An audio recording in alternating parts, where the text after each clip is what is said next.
नमस्कार दोस्तों, स्वागत है आपका एक बार फिर से अजय जी के हब में। तो लास्ट जो अपने टॉपिक पढ़ा एकीकरण का, उसके पश्चात जो अपने टॉपिक उठा रहे हैं दोस्तों, वो कोई निश्चित नहीं लेकिन एग्जाम की दृष्टि से बहुत ज्यादा इंपॉर्टेंट आप कह सकते हो। अगर जिसके भी आप देखते हो मेवाड़ का गुहिल वंश है, वहां से महाराणा प्रताप का जो है मैटर आपको पढ़ने को मिलेगा और वहां से ही एग्जाम में क्वेश्चन जो है पूछा जाएगा। क्लियर है क्या? अगर आपको स्पेशल हिस्ट्री भी पढ़नी है, देखो कॉलेज लेक्चरर का एग्जाम दे रहे हो, आप फर्स्ट ग्रेड का एग्जाम दे रहे हो, सेकंड ग्रेड का दे रहे हो, थर्ड ग्रेड का दे रहे हो, अगर जहां पर आपको राजस्थान की हिस्ट्री से रिलेटेड है तो आपके लिए जो है बहुत ज्यादा महत्वपूर्ण है। क्या था महाराणा प्रताप? क्लासों में, किताबों में क्या बातें अधूरी रहती है जो आज हम यहाँ पे पढ़ेंगे? क्या बातें नहीं बताई जाती जो आप यहाँ पे पढ़ोगे? क्या बातें जो करनी चाहिए जो एग्जाम की दृष्टि से इंपॉर्टेंट है वो भी आप यहाँ पे पढ़ोगे। कौन था महाराणा प्रताप? किस तरीके से जिसने युद्ध लड़ा था, क्या कुछ किया था, जिसने सर मेवाड़ की धरती में जो सर वीरों के वीर के नाम से जाना जाता है, हल्दी घाटी का शेर कहा जाता है, मेवाड़ केसरी के नाम से जाना जाता है, वो महाराणा प्रताप लड़ता रहा था किसके सामने? सर मुगलों के सामने लड़ता रहा। और मुगल शासक अकबर सर इतना शक्तिशाली शासक पूरा भारत जिससे डरता था उसका डटकर मुकाबला करता रहा, एक भी युद्ध जो है उसको जीतने नहीं दिया। किसको नहीं जीतने दिया? मुगल शासक अकबर को नहीं जीतने दिया रे। किसने नहीं जीतने दिया रे? महाराणा प्रताप ने जीतने नहीं दिया। इतने बड़े राजपूत शासक सर कौन? महाराणा प्रताप। इनके नाम के आगे जितने महाराणा लगे सर उतने ही कम है, क्योंकि प्रताप की वीरता को कोई भी जो है अपने जो है महसूस कर सकते हैं, सिर्फ और सिर्फ उनकी वीरता को हाँक नहीं सकते। इतने ज्यादा वीर और प्रतापी थे। 7.5 फीट लंबे चौड़े जो है शरीर के दोस्तों, याद रखिएगा कौन? महाराणा प्रताप, जिन्होंने दोस्तों जीवंता बाई की कोख से जन्म लिया था। महाराणा प्रताप ने जीवंता बाई का नाम लिया जाए तो जिसे राजस्थान की जीजाबाई कहा जाता है। लड़ते लड़ते मर गए लेकिन सर मुगलों की अधीनता स्वीकार नहीं की। वो वीर कौन है सर? महाराणा प्रताप है। कभी किसी से डरे नहीं सर। कौन? महाराणा प्रताप। डट के मुकाबला किया। भले ही सेना कम है सर हमारे पास में, लेकिन हम राजपूत हैं, हमारे पास में क्या है? सीना बहुत जोरदार है। तो ये सब बातें जो रहती है सर किसके बारे में? महाराणा प्रताप के बारे में आप जो है पढ़ोगे दोस्तों। क्लियर है? तो अभी बात करते हैं इस वीर योद्धा का जन्म कैसे होता है, किस तरीके से, कहां पर जो है कहां जन्म होता है, इसके पिता कौन थे, माता कौन थे, भाई वगैरह हर एक चीज के बारे में अपने डिस्कशन करेंगे दोस्तों। ये टॉपिक आप कोई भी लेवल तक उठा के ले जाना, आपका क्वेश्चन अधूरा नहीं रहेगा। इतना जो है इसको मैं खतरनाक तरीके से पढ़ाने वाला हूं आपके सामने। तो बात करते हैं दोस्तों महाराणा प्रताप के। तो सबसे पहले बात की जाती है दोस्तों इनके जन्म की। तो महाराणा प्रताप का जो जन्म होता है दोस्तों, महाराणा प्रताप का जन्म होता है 9 मई 1540 को। कब होता है सर? 9 मई 1540 ईस्वी को दोस्तों इस वीर योद्धा का जन्म होता है। उस दिन का अगर दिन देखा जाए दोस्तों तो वो जेठ का महीना था, यानी कि ज्येष्ठ कौन सा पक्ष था सर? शुक्ल पक्ष था और उसकी तृतीया थी। तो ज्येष्ठ शुक्ल तृतीया के दिन दोस्तों याद रखिएगा क्या होता है? महाराणा प्रताप का जन्म होता है 9 मई 1540 को, ज्येष्ठ शुक्ल तृतीया के दिन होता है। और सर कहां होता है, किसकी कोख से जन्मे थे? कौन? महाराणा प्रताप। तो महाराणा प्रताप के जन्म की बात की सर 9 मई 1540 को सर ज्येष्ठ शुक्ल तृतीया के दिन जन्म होता है। किसकी कोख से जन्म हुआ था? किसकी कोख से जन्म हुआ था वो भी ध्यान रखिएगा दोस्तों।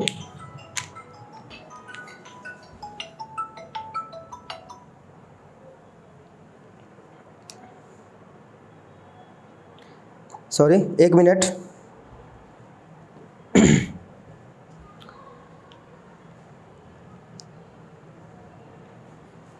हाँ जी, तो किसकी कोख से जन्म हुआ था अपने बात की जाती है तो दोस्तों वो जन्म हुआ था महाराणा उदय सिंह की। महाराणा उदय सिंह की पत्नी थी जीवंता बाई, उनकी कोख से जन्म लिया था दोस्तों। किसने? महाराणा प्रताप ने जन्म लिया था। तो सर इनके पिता कौन हो गए सर? पिता हो गए सर महाराणा उदय सिंह। कौन हो गए सर? महाराणा उदय सिंह की अगर बात की जाती है तो दोस्तों याद रखिएगा उदय सिंह को भी जो है कहा जाता है, ये व्यक्ति जो था ये डर के मारे, भय के मारे दोस्तों अफगानों की अधीनता सामने से चल के स्वीकार करता है। उसी बाप का बेटा महाराणा प्रताप दोस्तों सामने से स्वीकार करवाने के लिए इतने प्रयत्न किए जाते हैं अकबर के द्वारा, परंतु ये जो है एक बार भी बंदा जो है टस से मस नहीं हुआ और इसने कहा ना ना साहब, अधीनता नहीं स्वीकार करेंगे, गुलामी नहीं करेंगे, हम राजपूत हैं, हम गुलामी नहीं करने वाले, ध्यान रखना। तो महाराणा उदय सिंह जो है इनके पिताजी थे। और इनकी बात की जाती है माता की, तो माता का नाम था दोस्तों जयवंता बाई या जीवंता बाई। जयवंताबाई, सर इन्हें कहा जाता है राजस्थान की जीजाबाई कहा जाता है दोस्तों, तो जीजाबाई के नाम से जाना जाता है, ध्यान रखिएगा। ये जयवंताबाई जो है दोस्तों सोनगरा चौहान शासक अखेराज सोनगरा की पुत्री है। किसकी पुत्री है सर? अखेराज सोनगरा की पुत्री दोस्तों, याद रखिएगा, अखेराज सोनगरा की पुत्री जयवंताबाई। जयवंताबाई की कोख से जन्म लिया था सर, किसने लिया था? वीर शिरोमणि महाराणा प्रताप ने जन्म लिया था दोस्तों। अब जन्म स्थल की बात आती है, तो जन्म स्थान की अगर बात की जाए तो जन्म स्थान दोस्तों याद रखना, मुख्य रूप से सर जिला पूछा जाए तो राजसमंद, जिला पूछा जाए तो राजसमंद। राजसमंद जिले के अंदर दोस्तों यानी कि एक दुर्ग बना हुआ है, उस दुर्ग का नाम है सर कुंभलगढ़। अरे कौन सा दुर्ग है रे? कुंभलगढ़ दुर्ग है सर। इस कुंभलगढ़ दुर्ग के अंदर भी आप जाओगे तो सर एक बना हुआ है सर इसमें कटारगढ़। अरे कौन सा गढ़ बना हुआ है रे? कटारगढ़ सर, कटारगढ़ लघु दुर्ग है दोस्तों, याद रखिएगा। कटारगढ़ कैसा दुर्ग है सर?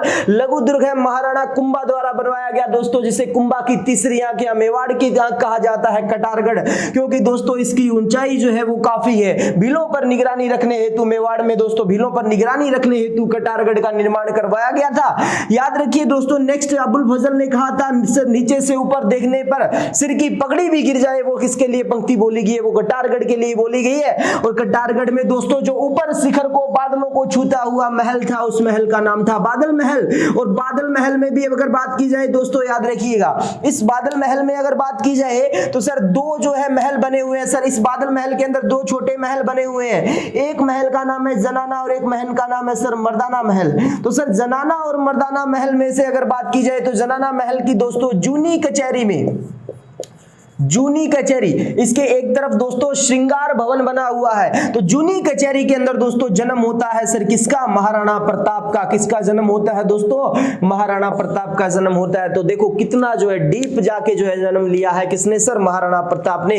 तो जन्म जो हुआ था 9 मई 1540 को ज्येष्ठ शुक्ल तृतीया के दिन दोस्तों, याद रखिएगा। और आज भी जो आप ज्येष्ठ शुक्ल तृतीया के दिन क्या मनाते हो दोस्तों? महाराणा प्रताप जयंती मनाते हो या नहीं मनाते? तो प्रताप जयंती या महाराणा प्रताप जयंती आती है दोस्तों इस दिन। और ये जो है मनाई कहां जाती है सर? ये हल्दी घाटी राजसमंद में मनाई जाती है। अरे कहां मनाई जाती है वीरो? हल्दी घाटी राजसमंद में मनाई जाती है दोस्तों, याद रखिएगा। तो हल्दी घाटी राजसमंद की कौन सी जयंती सर? प्रताप जयंती फेमस है। क्लियर है क्या? तो ज्येष्ठ शुक्ल तृतीया के दिन प्रताप जयंती आती है जो हल्दी घाटी राजसमंद में दोस्तों इसका जो मनाया जाता है बड़ी धूमधाम से। तो 9 मई 1540 को जन्मे सर महाराणा प्रताप उदय सिंह के बेटे थे, जीवंताबाई की कोख से जन्मे थे। नेक्स्ट दोस्तों बात की जाती है तो राजसमंद के कुंभलगढ़ में बने, कटारगढ़ लघु दुर्ग में बने, बादल महल में बने, जूनी कचहरी में जन्म लिया था किसने सर? किसने लिया था? महाराणा प्रताप ने लिया था। तो आशा करता हूं दोस्तों आपको इनके जन्म से संबंधित बातें जो है याद हो गई होगी। चलो नोट कीजिए इतना फटाफट से।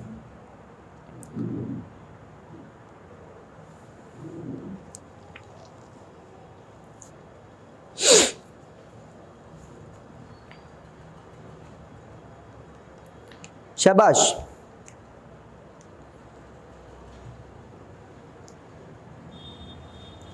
क्लियर हो गया होगा, यहां तक अपना नोट हो गया होगा। चलो अब बात करते हैं दोस्तों, इससे आगे बढ़ते हैं। तो अब बात आती है दोस्तों महाराणा प्रताप के जो है नाम के लिए, तो उपनाम लिखिएगा। महाराणा प्रताप को कहा जाता है दोस्तों, याद रखिएगा, मेवाड़ केसरी कहा जाता है, हिंदुआ सूरज कहा जाता है दोस्तों, मेवाड़ केसरी कहा जाता है सर। किसे कहा जाता है? महाराणा प्रताप को वीर शिरोमणि कहा जाता है दोस्तों, महाराणा प्रताप को भारत का वीर पुत्र कहा जाता है दोस्तों, महाराणा प्रताप को। तो याद रखिएगा क्या क्या नाम जो मिलते हैं इनको सर? वीर शिरोमणि महाराणा प्रताप, वीर शिरोमणि की उपाधि मिलती है दोस्तों, याद रखिएगा सर। इसे ही कहा जाता है भारत का वीर पुत्र। क्या कहा जाता है? भारत का वीर पुत्र कहा जाता है दोस्तों। इसे ही कहा जाता है सर मेवाड़ केसरी कहा जाता है सर। क्या कहा जाता है? मेवाड़ केसरी कहा जाता है सर। इन्हें ही कहा जाता है दोस्तों हिंदुआ सूरज कहा जाता है सर। क्या कहा जाता है? हिंदुआ सूरज कहा जाता है दोस्तों, याद रखना है। तो महाराणा प्रताप के लिए वीर शिरोमणि, भारत का वीर पुत्र, मेवाड़ केसरी, हिंदुआ सूरज, तो ऐसे नामों से दोस्तों याद रखिएगा ये नाम से पुकारा जाता है। हिंदुआ सूरज या हिंदुआ केशव के नाम से भी इसे कह सकते हो दोस्तों, याद रखिएगा।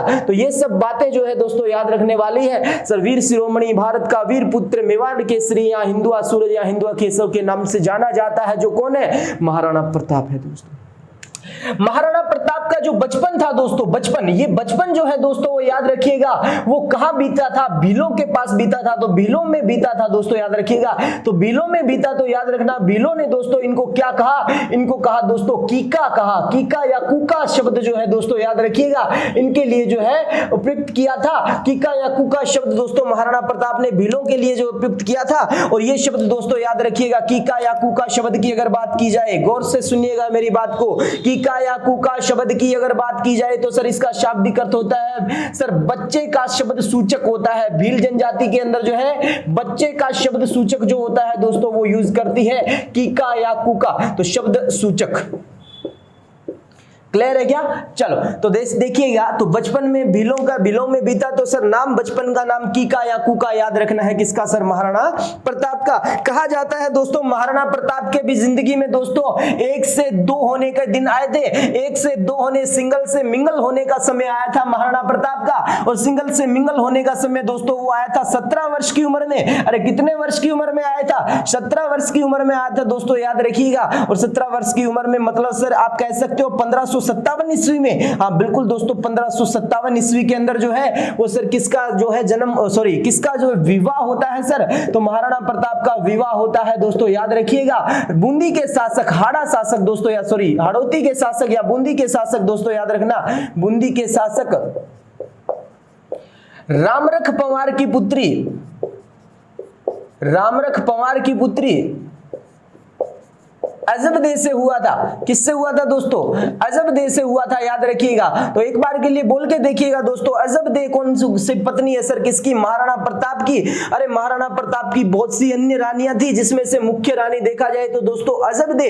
तो बूंदी के शासक रामरख पंवार की पुत्री दोस्तों, एक बार के लिए रिपीट करो, फटाफट से इतना रिपीट कर दो। अरे बोल दीजिएगा। तो ध्यान रखना, जो खुशियों का दिन आया 17 मार्च, 17 वर्ष की उम्र में दोस्तों 1557 ईस्वी के अंदर महाराणा प्रताप का विवाह हो जाता है सर किसके साथ?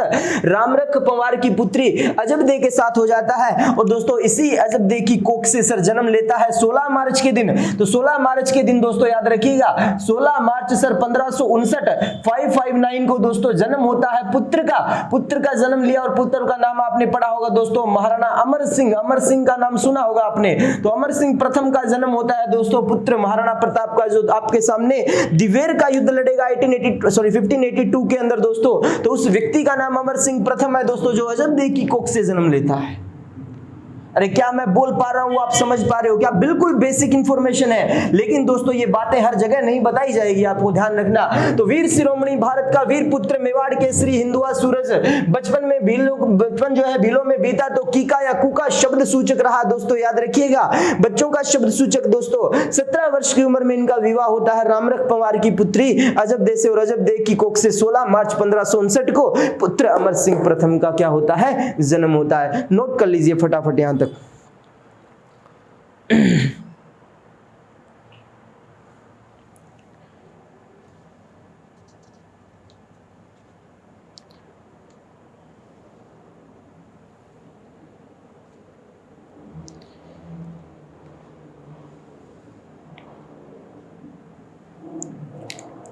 चलो तो यहां तक आपको थोड़ी थोड़ी बातें समझ में आई होगी। तो दोस्तों ध्यान रखिएगा, अब जो है इससे आगे बढ़ा जाए। क्या सर यही जो है शासन करने वाली ये जागी? यहाँ बिल्कुल बहुत जल्द आएगी सर। तो इनका जन्म 1540 के अंदर हुआ सर, फिर 1557 में इनका विवाह हो जाता है। फिर इसके पश्चात में दोस्तों टोटल 32 वर्ष की आयु में, कितने वर्ष की आयु में? 32 वर्ष की आयु में दोस्तों बात आती है शासन से रिलेटेड। शासन करने के लिए जो आए थे महाराणा प्रताप 32 वर्ष की उम्र में, क्योंकि दोस्तों इनकी जो माँ थी वो इनकी माँ ही नहीं थी, बल्कि वो इनकी बहुत अच्छी गुरु भी थी। उनके जो आदर्श सिखाए हुए जो कह सकते हो अपने जो है उनके संस्कारों पे चले थे। कौन? महाराणा प्रताप चले थे, ध्यान रखिएगा। बहुत ही संस्कारी पुत्र थे। किसके सर? जीवंता बाई के पुत्र थे दोस्तों, याद रखिएगा। नेक्स्ट जिनके बारे में अपने पढ़ रहे हैं महाराणा प्रताप के बारे में, तो दोस्तों अभी कुछ बातें हैं जो अपने कुछ महलों के अंदर की बातें होती है, उन महलों के अंदर की बातों को भी बाहर जो है स्पष्ट रूप से लाया जाए आपके सामने, देखिएगा। तो दोस्तों कुछ हुआ था ऐसे, राजमहल में क्या हुआ था? तो आप कह कह सकते हो सर राजमहल की क्रांति कैसी हुई थी दोस्तों? तो राजमहल की क्रांति याद रखना दोस्तों, राजमहल का युद्ध भी लड़ा जाता है, युद्ध भी लड़ा जाता है दोस्तों, याद रखना राजमहल का 1747 ईस्वी के अंदर टोंक में लड़ा गया युद्ध सर किसके मध्य हुआ था? ईश्वरी सिंह और उसके भाई सौतेले भाई माधो सिंह प्रथम के मध्य लड़ा गया था। वो राजमहल का युद्ध है, ये राजमहल की क्रांति है दोस्तों। क्या होता है मैं आपको बताता हूं दोस्तों। ये रहे महाराणा उदय सिंह। महाराणा उदय सिंह की दोस्तों दो मुख्य पत्नियां, ध्यान रखिएगा, एक का नाम है धीरबाई, एक का नाम क्या है? धीरबाई, जिसे दोस्तों रानी भटियाणी कहा जाता है। क्या कहा जाता है? रानी भटियाणी कहा जाता है दोस्तों, याद रखिएगा। और इसी रानी भटियाणी के सामने सर इसकी दूसरी पत्नी जिसका नाम है दोस्तों जयवंता बाई या जीवंता बाई दोस्तों, याद रखिएगा। और जीवंता बाई जो है इनकी क्या है? दूसरी पत्नी है। क्लियर है? तो इनकी जो फेवरेट पत्नी है सर, इनकी जो प्रिय पत्नी है उदय सिंह की, वो कौन सी पत्नी है दोस्तों? याद रखना धीरबाई है। कौन सी पत्नी है सर? धीरबाई रानी भटियाणी। और जयवंता बाई जो है वो ज्येष्ठ सर पत्नी, ध्यान रखना ज्येष्ठ पत्नी मतलब ऐसे कहने का मतलब पहले जो पत्नी है पटरानी जिसको बोलते हैं। तो जयवंता बाई की बात की जाती है तो दोस्तों इसके अगर पुत्रों की बात की जाए तो सर एक तो आएंगे प्रताप, कौन आएंगे सर? प्रताप आएंगे। और सर इसके भाई जो है शक्ति सिंह आएंगे। अगर इस शक्ति सिंह के बारे में भी दोस्तों आपने कहानी नहीं सुनी तो भी आपको पता लगेगा यहां पर। तो प्रताप जो है, शक्ति सिंह जो है वो किसके पुत्र हैं दोस्तों? याद रखना जयवंता बाई के। और दोस्तों धीरबाई का पुत्र है जिसका नाम है दोस्तों जगमाल। क्या नाम है सर? जगमाल है। क्लियर है क्या? एक एक बात जो आपसे छुपी हुई थी आज तक वो आपके सामने आने वाली है। तो उदय सिंह का बेटा था, उदय सिंह की पत्नी थी धीरबाई, धीरबाई का बेटा था जगमाल, उदय सिंह की पत्नी थी जयवंता बाई, पुत्र था प्रताप और शक्ति सिंह। तो दोस्तों बड़ा पुत्र जो है ज्येष्ठ पुत्र है प्रताप, परंतु दोस्तों प्रताप को यहां पर शासन नहीं मिलता। शासन किसको मिल जाता है दोस्तों? जगमाल को, क्योंकि उसकी प्रिय पत्नी थी और प्रिय पत्नी का प्रभाव रहा था उदय सिंह को। और उदय सिंह के लिए जो एक बार जो है आपको पता है धीरबाई और उदय सिंह कैंडल डिनर कर रहे थे पिछोला झील के किनारे। तो वहां पर दोस्तों कैंडल डिनर के दौरान धीरबाई ने उदय सिंह से पूछ लिया, अजी सुनते हो, अरे मेरे लिए आप क्या कर सकते हो? तो धीरबाई ने कहा भी मेरे लिए आप क्या कर सकते हो? तो महाराणा उदय सिंह ने कहा, बोलो तेरे लिए तो मैं चांद तारे भी तोड़ ला सकता हूं। बोला फेंकिए कम जनाब, फेंकिए कम, मुझे सही सही बताइए आप मेरे लिए क्या कर सकते हो, मजाक बंद करो, सही बताओ। बोला जो तू कहे वो तेरे लिए हाजिर है। बोला मुझे कुछ नहीं चाहिए, मुझे मेरे बेटे जगमाल को शासक बनते हुए देखना है। तो दोस्तों जीते जी जो है उत्तराधिकारी घोषित कर दिया था किसको? जगमाल को। किसने उसे घोषित कर दिया था सर? महाराणा उदय सिंह ने। तो अब बात आती है दोस्तों महाराणा उदय सिंह की मृत्यु के बाद ही तो जीते जी यानी कि राज्याभिषेक जो होगा बाद में, तो राज्याभिषेक होना। तो दोस्तों याद रखिएगा 28 फरवरी का दिन था, वो 1572 ईस्वी थी। 28 फरवरी 1572 सर। गोगुंदा की बात कर रहे हो सर आप? गोगुंदा, गोगुंदा की पहाड़ियां उदयपुर सर। कहां की? उदयपुर बसाने वाला उदय सिंह 1559 के दिन बसाया था दोस्तों। 1559 में गोगुंदा उदयपुर, उदयपुर दोस्तों गोगुंदा की पहाड़ियों के मध्य बसा हुआ पिछोला झील के किनारे अपने बात करते हैं दोस्तों। तो गोगुंदा में बात की जा रही है, गौर से सुनना, गौर से सुनना मेरी बात को। तो गोगुंदा में क्या हो जाती है सर? इनकी क्या हो जाती है? मृत्यु हो जाती है। तो मृत्यु होने के पश्चात मेरे को बताओ, एक रीति रिवाज होता है दोस्तों, सिंहासन जो है वो सूना नहीं छोड़ा जाता। यानी कि जो राज्याभिषेक होना है जिस व्यक्ति का, जिस उत्तराधिकारी का, वो जैसे ही उधर चिता जलेगी उधर के उधर जो है उसका राज्याभिषेक हो जाएगा। कहा जाता है राज सिंहासन को सूना नहीं छोड़ा जाता था, उस पर जो है राजा बैठ जाता था एक जाने के बाद दूसरा। ठीक है? तो यानी कि बेटा जो उत्तराधिकारी बनने वाला है वो पिता के अंतिम संस्कार पे नहीं जाता था। लेकिन महाराणा प्रताप को ऐसा था भी शासक मैं बनूंगा, लेकिन मां के सिखाए संस्कार इतने अच्छे थे, मां के सिखाए संस्कार इतने अच्छे थे, बोला मैं जो है अपने पिता का अंतिम संस्कार करने जाऊंगा। तो महाराणा प्रताप तो जल्दी अंतिम संस्कार करने के लिए सर, किसका अंतिम संस्कार करने के लिए? अपने पिता उदय सिंह का। पीछे से जगमाल के मन में लालच आया, उसे अपने पिता से कोई मतलब नहीं था, उसे था सिंहासन से मतलब। तो जगमाल बैठ गया था सर किस पर? सर बैठ गया था, राज्याभिषेक करवा लिया था सर किसने? राज्याभिषेक हो गया था सर, किसका हो गया था? जगमाल का। जैसे ही सर अंतिम संस्कार करके लौटे थे, अंतिम संस्कार करके लौटे थे महाराणा प्रताप सर किसका?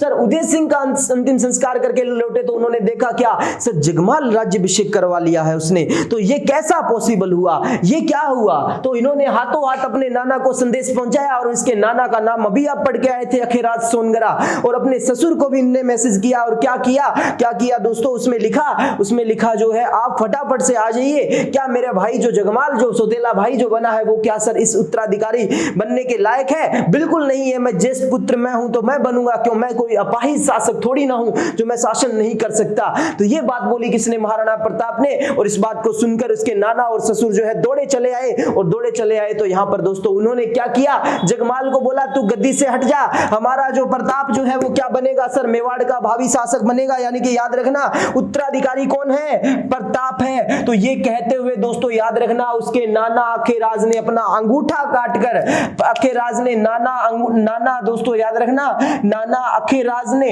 अरे नाना कौन है? अखेराज सोनगरा। तो अखेराज सोनगरा ने अंगूठा काटकर, क्या काटकर दोस्तों? अंगूठा काटकर राज्याभिषेक किया। दोस्तों याद रखिएगा राज्याभिषेक किया था। तो वो राज्याभिषेक किया था कहां पर दोस्तों? याद रखिएगा वो किया था गोगुंदा में। कहां पर किया था दोस्तों? गोगुंदा में किया था। गोगुंदा उदयपुर में किया था सर 28 फरवरी 1572 के दिन। सर गोगुंदा उदयपुर में सर 28 फरवरी 1572 के दिन सर ये राज्याभिषेक होता है महाराणा प्रताप का। सर ये होता है जो महादेव की डूंगरी नामक स्थान पर। दोस्तों याद रखना महादेव की डूंगरी दोस्तों जो पहाड़ी थी उसको बुलाया जाता है महादेव की डूंगरी पहाड़ी पर। दोस्तों क्या हुआ था सर? गोगुंदा उदयपुर के अंदर महाराणा प्रताप का राज्याभिषेक अखेराज ने अपना अंगूठा काटकर किया था। वहीं उसके ससुर दोस्तों याद रखना, वहीं उसके ससुर कौन है दोस्तों? याद रखना ससुर रामरख पंवार है। ससुर का नाम क्या है सर? रामरख पंवार है। तो ससुर रामरख पंवार द्वारा दोस्तों याद रखना राज चिन्ह धारण करवाया गया। क्या धारण करवाया गया दोस्तों? राज चिन्ह धारण करवाया गया। राज चिन्ह से तात्पर्य याद रखिएगा, राज चिन्ह से तात्पर्य याद रखिएगा दोस्तों, यानी कि उसको क्या मुकुट धारण करवाया था किसने? उनके ससुर ने। और कहा जाता है पटवार परीक्षा मेंस 2016 उसमें प्रश्न पूछा गया सर महाराणा प्रताप के राज्याभिषेक के समय उनकी पेटी पर तलवार बांधी थी। तो प्रताप की पेटी पर तलवार बांधी दोस्तों याद रखिएगा। तो पेटी पर तलवार याद रखिएगा, पेटी यानी कि कमर, पेटी पर तलवार बांधी थी याद रखिएगा। तलवार बांधी वो कृष्णदास चुंडावत ने बांधी थी। कृष्णदास चुंडावत, ये क्वेश्चन आया था भाई पटवार मेंस के अंदर, ठीक है। तो कृष्णदास चुंडावत द्वारा जो है पेटी पर क्या बांधी गई? तलवार बांधी गई। तो दोस्तों ये डायग्राम जो अपने दिमाग में सेट कर लीजिए। ये जो रहता है सर अब क्या हुआ? प्रताप को हटाया तो क्या ये चुप बैठेगा? बिल्कुल नहीं बैठेगा, बिल्कुल नहीं बैठेगा। याद रखना जगमाल चला जाता है नाराज होकर किसके पास में? मुगल शासक अकबर के पास में चला जाता है। किसके पास में चला गया? अकबर के पास में चला गया। दोस्तों अकबर ने इसको जहाजपुर की जागीर दी थी। अरे किसकी जागीर सौंपी थी? जहाजपुर की जागीर सौंपी थी। दोस्तों जहाजपुर भीलवाड़ा में पड़ता है। तो जहाजपुर भीलवाड़ा की जागीर सौंपी थी जगमाल को और वहां का शासन दिया था। याद रखिएगा जगमाल जो है 1583 में दंतानी के युद्ध में लड़ता हुआ मारा जाता है। दोस्तों देवड़ा सुल्तान के समक्ष लड़ता हुआ मारा जाएगा जगमाल। आगे पढ़ेंगे वो बातें। तो जगमाल को जहाजपुर भीलवाड़ा की सौंपी थी। अब बात आती है, बच्चे समझते सर ये शक्ति सिंह ही जगमाल है और जगमाल ही शक्ति सिंह है। बिल्कुल नहीं है, बिल्कुल नहीं है दोस्तों। मैं प्रूव करता हूं इस बात को, गौर से सुनिएगा। ये बात जो है आज तक बच्चों से छुपी रही है। बच्चे कहते हैं सर यही जगमाल था, वही शक्ति सिंह था, यही जगमाल। अरे भाई ये क्यों आएगा मेरे को बताओ? इसके साथ इतना बड़ा धोखा किया है तो ये क्यों वापस आएगा उसका साथ देने के लिए? नहीं आएगा ये व्यक्ति। ये जो है शक्ति सिंह दोस्तों याद रखना ये उस समय मुगलों के अधीन चला गया था जब इसको डर था भी ये मेवाड़ पर अटैक ना कर दे। दोस्तों आपको पता होगा महाराणा उदय सिंह के काल में, अरे किसके काल में? महाराणा उदय सिंह के काल में दोस्तों याद रखना जब किसने सर शेरशाह सूरी ने आक्रमण किया था। किस पर आक्रमण किया था आपको पता होगा? चित्तौड़ पर। तो उसने सामने से चलकर सर चित्तौड़ दुर्ग की चाबियां सौंपी थी और उसके पश्चात दोस्तों जब आक्रमण किया था अकबर ने, आक्रमण किया था किसने? अकबर ने। और आपको पता है उदय सिंह चलकर गोगुंदा आ गए थे और वहां पर पत्ता सिसोदिया ने दोस्तों याद रखना सर कब की बात कर रहा हूं? 1567-68 की बात कर रहा हूं, 67-68 की बात कर रहा हूं दोस्तों। तब जो है वो सर चित्तौड़ दुर्ग को तहस नहस किया था अकबर ने। और अकबर ने दोस्तों वहां पर जो है उसका ध्वस्त कर दिया था उस दुर्ग को और जो है कत्लेआम का भी आदेश दिया था। आपको भी बताया जयमल व कल्ला राठौड़ जो है वहां पर मारे गए थे। पत्ता सिसोदिया ने केसरिया किया था, उसकी रानी फूल कंवर ने क्या किया था दोस्तों? जोहर किया था। याद आ रहा होगा आपको? आ रहा है। तो दोस्तों वहां पर जो है वो शक्ति सिंह क्या सोचता है, अगर फिर से ऐसा मौका मिला तो अकबर फिर आक्रमण करेगा और फिर हमारी जो संपत्ति पूर्वजों की है उसको नुकसान पहुंचाएगा, तो क्यों ना मैं उनके साथ मिलकर जो है इस नुकसान को रोकूं। तो जैसे ही उदय सिंह वहां चला गया और शक्ति सिंह जो है वो मुगलों की तरफ चला जाता है कुछ समय के लिए, क्या कि वो आक्रमण ना करे भी, मैं उनके साथ में बना के रखूंगा। तो क्लियर है क्या? तो वो मेरी बात कुछ ना कुछ मानेंगे, तो इसलिए शक्ति सिंह चला जाता है। और यही शक्ति सिंह दोस्तों हल्दी घाटी युद्ध में पछतावा लेते हुए महाराणा प्रताप के सामने भरी आंखों यानी कि नम आंखों से दोस्तों, भरी आंखों में दोस्तों पानी लेके आता है और कहता है भैया मुझसे बहुत बड़ी भूल हो गई, आप तो जो क्या है मुगलों की अधीनता स्वीकार ना करनी पड़े उसके लिए आप इतना जो है लड़ रहे हो, इतना संघर्ष कर रहे हो, लथपथ हो चुके हो खून से, और एक मैं था जो सामने से चलकर उनके दरबार में चला गया था। तो ये बात रहती है दोस्तों शक्ति सिंह की। तो आज के बाद में गलती मत करना। शक्ति सिंह की मुलाकात दोस्तों याद रखिएगा कहां पर हुई थी? बलीचा राजसमंद में होती है। और बलीचा राजसमंद में जहां पर दोस्तों महाराणा प्रताप के घोड़े चेतक की क्या बनी हुई है? छतरी बनी हुई है। तो वहां पर दोस्तों इसका उल्लेख भी मिलेगा जो मैं आपको हल्दी घाटी युद्ध में कराऊंगा। तो यहां तक ये दोस्तों राजमहल की क्रांति क्या आपको समझ में आई क्या दोस्तों? अगर समझ में आई तो एक बार डंडना डंडन कर दो रे, और नोट कर लो फटाफट इसको। शाबाश।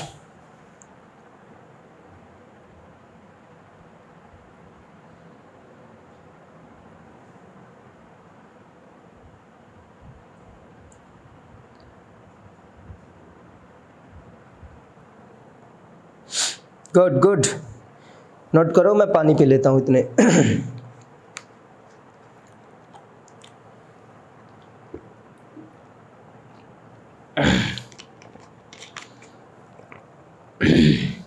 बच्चे गलती कर देते हैं। क्या गलती करते हैं सर? मैं बताता हूं आपको। बात आती है दोस्तों इसका राज्याभिषेक क्या हुआ था? गोगुंदा महादेव की डूंगरी। लेकिन दोस्तों राज्याभिषेक समारोह है कहां मनाया गया था? यह क्वेश्चन दोस्तों बिल्कुल अलग हो जाता है। आशा करता हूं आपने नोट कर लिया होगा। जिसने नोट नहीं किया वो स्क्रीनशॉट लेके रख लो, बाद में कर लेना भाई, ठीक है।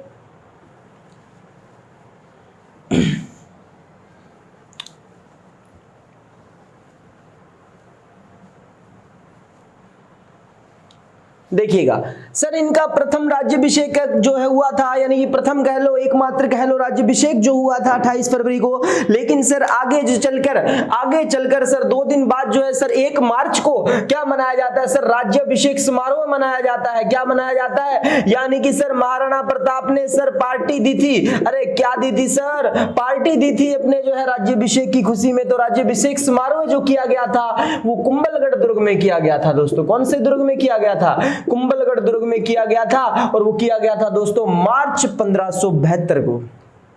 क्लियर है? और इस कुंभलगढ़ दुर्ग में दोस्तों यहां पर जो है मारवाड़ के शासक आए थे। मारवाड़ के शासक यानी कि सर जोधपुर के शासक रावचंद्र सेन राठौड़ दोस्तों, रावचंद्र सेन राठौड़, मालदेव के पुत्र दोस्तों, तीसरे पुत्र रावचंद्र सेन राठौड़ आए थे दोस्तों। याद रखना जो मारवाड़ के शासक राठौड़ जो है वो कहां आए थे सर? कुंभलगढ़ दुर्ग में आए थे। इस राज्याभिषेक समारोह में एक क्वेश्चन डायरेक्टली पूछा जाता है एग्जाम में, याद रखना दोस्तों, ठीक है। तो सर ये व्यक्ति क्यों आया था? क्योंकि दोस्तों बात की जाती है रावचंद्र सेन की। जब रावचंद्र सेन शासन कर रहा था जोधपुर में, बात की जाती है 1562-63 ईस्वी की। तो जब रावचंद्र सेन शासन करने आया था, मालदेव की मृत्यु के पश्चात उसका तीसरा बेटा था, बड़े 2 बेटे राम सिंह और उदय सिंह थे, उनको शासन नहीं दिया था सर, छोटे बेटे चंद्रसेन को शासन दिया था। ये चंद्रसेन राठौड़ जब शासन करने आया था दोस्तों जोधपुर में, तो इस पर दोस्तों याद रखना उस समय की बात कर रहा हूं 1570 ईस्वी के अंदर। 1570 ईस्वी के अंदर दोस्तों इस क्या है मुगल दरबार में जो है अधीनता स्वीकार करने के लिए बुलाया गया था। इसमें पहले भी 1564 में भी अटैक करवाया गया था, फिर 1568-67 के अंदर लगातार इस पे अटैक हो रहे थे। लेकिन दोस्तों इसे कहा गया तू क्या है अधीनता स्वीकार कर ले, किसकी? मुगलों की। तो हो सकता है तू जो है जोधपुर पे स्थायी रूप से शासन कर सकता है। लेकिन ये व्यक्ति कहा जाता है भी रावचंद्र सेन ने अधीनता स्वीकार नहीं की थी। बोला मुझे शासन न करना मंजूर है, कोई दिक्कत वाली बात नहीं है, लेकिन मैं अधीनता स्वीकार नहीं करूंगा। किसकी नहीं करूंगा? मुगलों की अधीनता स्वीकार नहीं करूंगा। दोस्तों याद रखना भागते भागते मारा गया। लगभग जो है बात की जाती है दोस्तों लगभग 20 साल 19-20 साल तक जो है व्यक्ति इधर का उधर रहा, लेकिन जोधपुर में स्थायी रूप से टिक नहीं पाया। ये सचियाए पाली के अंदर दोस्तों सारण की पहाड़ियों में दोस्तों मृत्यु हो जाती है किसकी, राव चंद्रसेन राठौड़ की। उसकी बात कर रहा हूं दोस्तों, और इसे ही कहा जाता है महाराणा प्रताप का अग्रगामी। कहा जाता है दोस्तों क्या, महाराणा प्रताप का अग्रगामी। ऐसा क्यों कहा दोस्तों, इस राज्याभिषेक के अंदर आया और राज्याभिषेक समारोह में आकर दोस्तों इस व्यक्ति ने एक ही बात बोली थी, बोला प्रताप तुम है मेवाड़ की शान। अरे तू किसकी है, उन राजपूतों की शान है, मेवाड़ की शान है। अकबर लगा रहा है मुगल दरबार लगा दिया जिसने 1570 नागौर में, और वो तेरे से देखना अधीनता स्वीकार करने के लिए जरूर आएगा, करवाने के लिए टस से मस नहीं होना प्रताप। तुझे जो है अधीनता स्वीकार नहीं करनी, मर जाना मिट जाना लड़ते लड़ते, लेकिन उस व्यक्ति की अधीनता स्वीकार नहीं करनी जैसे कि मैंने ठुकरा दिया और आज मैं ठोकरें खाता फिर रहा हूं। और मोहनोत नेल्सी ने इनके लिए लिखा, क्या लिखा है दोस्तों, मारवाड़ का भूला बिसरा नायक लिखा है किसके लिए सर, राव चंद्रसेन के लिए। महाराणा प्रताप को अग्र जो इन्होंने संभाला था, उनको ज्ञान दिया था, इसीलिए अग्रगामी कहा जाता है। महाराणा प्रताप का पथ प्रदर्शक कहा जाता है राव चंद्रसेन को। मारवाड़ का भूला बिसरा नायक कहा जाता है राव चंद्रसेन को। सर मारवाड़ का प्रताप भी कहा जाता है सर किसको, राव चंद्रसेन राठौड़ को, तो जो कुंभलगढ़ दुर्ग में आए थे और उन्होंने बताया था। तो बताओ अब महाराणा प्रताप के दिमाग में सिर्फ एक बात छप चुकी है, बोला मर जाऊंगा मिट जाऊंगा लेकिन मुगलों की क्या नहीं करूंगा, अधीनता स्वीकार नहीं करूंगा। ये बात कौन बोल रहा है, महाराणा प्रताप बोल रहा है दोस्तों। अरे कौन बोल रहा है, महाराणा प्रताप बोल रहा है। तो याद रखिएगा महाराणा प्रताप के बारे में। अब जो है वो प्रयत्न कौन करेगा, वो ही बात रही थी। अकबर ने प्रयत्न करना क्या कर दिया, शुरू कर दिया। अरे किसको मनाने के लिए, महाराणा प्रताप को मनाने के लिए। महाराणा प्रताप को समझ नहीं है, सॉरी अकबर को समझ नहीं है वो किस शक्तिशाली व्यक्ति से पंगा लेने वाला है, आगे किस व्यक्ति से पंगा लेने वाला है उसको समझ नहीं है, क्योंकि उसे अहंकार था, उसे अभिमान था किसका, उसकी सेना का, उसकी पावर का। किसको सर, अकबर को। लेकिन जो एक सीने के अंदर एक ही उबाल लिए बैठा है, बोला मुगलों की अधीनता स्वीकार नहीं करूंगा। अगर मुगलों के पास सैनिक है तो हमारे पास सीना है। ये बात किसने बोली थी, महाराणा प्रताप ने बोली थी। और याद रखना दोस्तों, अकबर जो है इसके पश्चात में प्रयत्न प्रारंभ करता है। तो अकबर द्वारा भेजा गया प्रथम अभियान क्या था, तो प्रथम अभियान भेजा था दोस्तों उसने शिष्टमंडल भेजा था।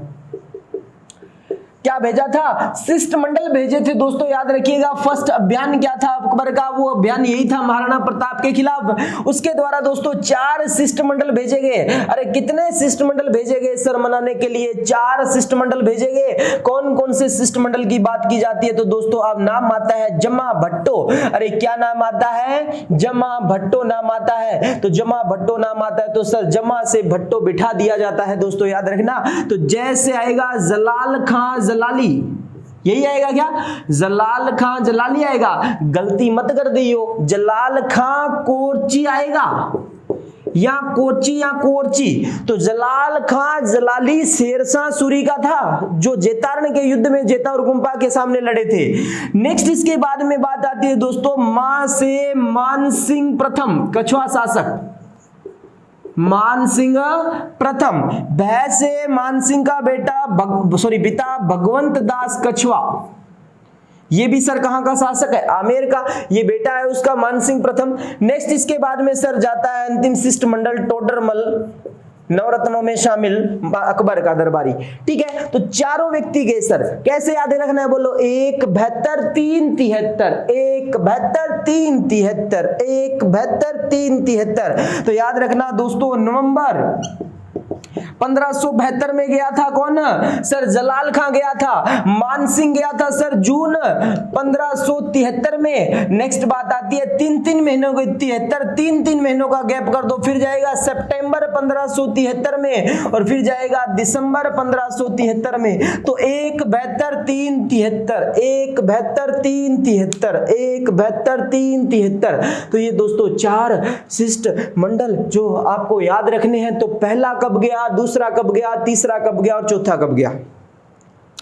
तो पहला जब गया कौन, जलाल खां। जलाल खां गया तो दोस्तों जलाल खां को महाराणा प्रताप ने सीधा बोल दिया मैं अधीनता स्वीकार नहीं करूंगा, कह दो अपने जाके भगवान को अपने को, है ना, जो मेरे लिए कुछ भी नहीं है, मेरे लिए मेरा जो है दोस्तों सबसे बड़ा जो है मेरे लिए मेरा राज्य है, मैं उसको किसी के सामने घुटने नहीं टेकने दूंगा, मैं नहीं झुकूंगा नहीं झुकूंगा नहीं झुकूंगा। तो ये बात बोली थी किसने, महाराणा प्रताप ने, और जलाल खां को पूरा तरीके से जला जला के भेजा था सर, कहां से, मेवाड़ से। ये व्यक्ति गया और इसने कहा अकबर साहब वो जो है वो क्या है सर, जहां पर ना वो बात ये रहती है, क्या रहती है, बोला सर वहां पे महाराणा प्रताप मुझे मिले सर, इतना लंबा चौड़ा आदमी है वो, स्पष्ट रूप से मना कर रहा है वो।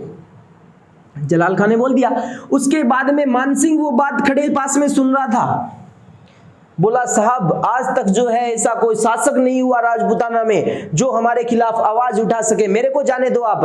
तो ये बात कही और मर्दाना हाथी उठाकर मतलब लेकर कौन चल दिया था दोस्तों, मानसिंह मेवाड़ की तरफ चल दिया था, चल दिया।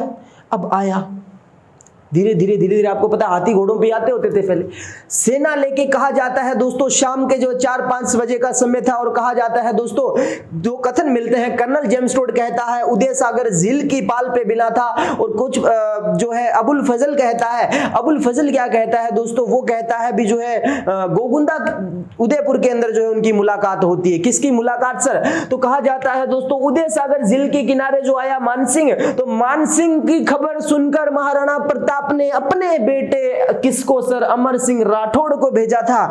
जब जैसे ही मानसिंह उतरा तो मानसिंह के दिमाग में एक ही बात आई थी, बोला मेरा क्या किया है, अपमान किया, एक राजा के स्वागत हेतु एक राजा नहीं आया, कौन नहीं आया, महाराणा प्रताप खुद नहीं आया। उसने वजह देखी तो वजह ये थी भी दोस्तों, मानसिंह उसी का बेटा है, यानी सॉरी उसी का पोता है जिसने सर मुगलों को क्या दी, अपनी सबसे पहले बेटी दी थी, उनसे वैवाहिक संबंध बनाए थे। तो ऐसा जो है उसने सोचकर देखा भी मेरा क्या किया है, अपमान किया है, मैं इसके साथ में भोजन तक भी नहीं करूंगा, ऐसा महाराणा प्रताप ने कहा। और मानसिंह ने समय का क्या समझा, अपमान समझा। तो सर उसी गोगुंदा उदयपुर के अंदर बात करें सर किसकी, अरे किसकी बात करोगे, मानसिंह ने ओपन चैलेंज दिया था, बोला हल्दी घाटी के मैदान में ले आना अपने बाप को, जो आपको उनका सरदर्द का कीड़ा जो है ना उनको मैं मिटा दूंगा। ये बात किसने कहा था, ये बात किसने कही थी सर, मानसिंह ने कही थी। और सामने से खून तो महाराणा प्रताप का ही था, किसमें था सर, अमर सिंह में। और अमर सिंह ने भी बोल दिया अरे जाके बोल देना तेरे फूफा को, उसकी फूफा मिटा दूंगा मैं, ले आना उसको भी मैदान के अंदर। तो ये बात बोली मानसिंह को, और फुल तरीके से जलील करते हुए निकाल दिया मेवाड़ की भूमि से,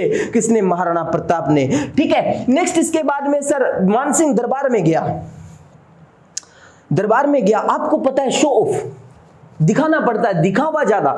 मानसिंह या साहब आपने जो है मेरे हाथ बांध कर भेजा था मुझे, आपने कहा था उसको मना के लेके आना है, अगर आप ये कहते ना उसकी खोपड़ी लेके आनी है तो मैं उसकी खोपड़ी काट के ले आता साथ में, लेकिन आपने गलती कर दी बहुत बड़ी।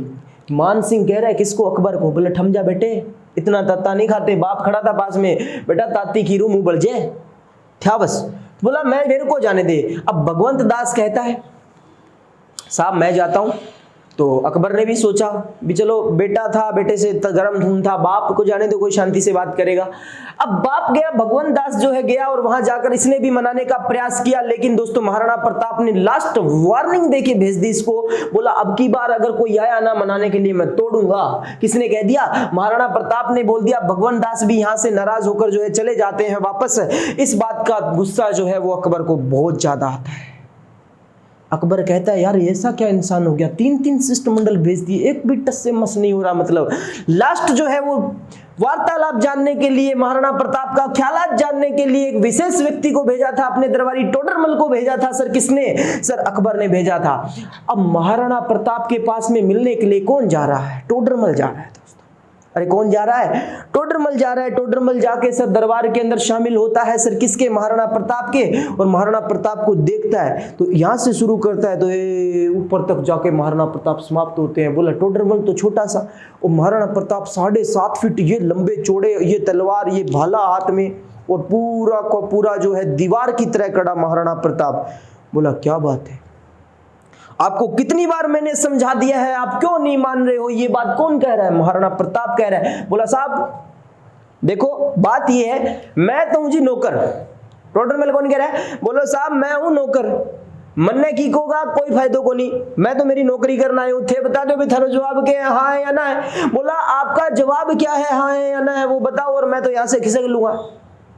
अरे बोला यार आपको कोई समझ में नहीं आती क्या लैंग्वेज, मैंने आसान भाषा में मेवाड़ी भाषा में आपको बोल दिया भी मैं दीनता स्वीकार ना कर रही हो, ना कर रही हो, ना कर रही हो, क्यों नहीं मान रहे थे, क्यों नहीं मान रहा। तो ये बात जो है वो परेशान की सर किसको, महाराणा प्रताप को। टोडरमल ने कहा साहब देखो मेरा जो है काम वो मैंने कर दिया, आपने आपका काम कर दिया, आपका संदेश मैं पहुंचा दूंगा, लेकिन मेरी एक इच्छा है साहब।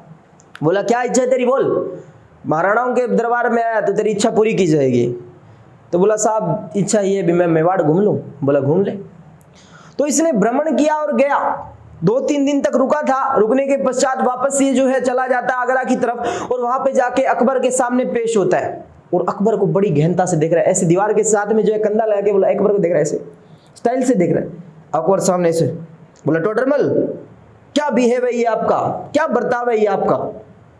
बोले साहब बर्ताव थारो ठीक कौन लगे। बोलो क्या बात हुआ, क्या है ये, क्या बदतमीजी हुई। बोले साहब कितना वजन है थर में। अकबर बोला 56 किलो है हम में वजन।